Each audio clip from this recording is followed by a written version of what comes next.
marami. Okay na, sige na. Sa mga sumusunod po ng mga balita, bagyo papalapit sa Pilipinas! Pilipinas! Lumayo!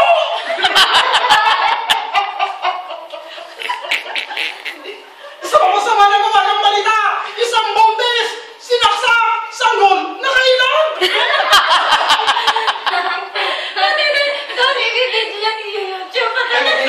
Ate, huwag na po, nakakahiya. Magstura po ako. Ulat mo yung Bethany. Wala na. Babatayin sa matura. Dali.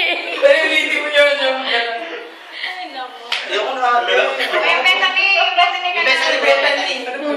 Yung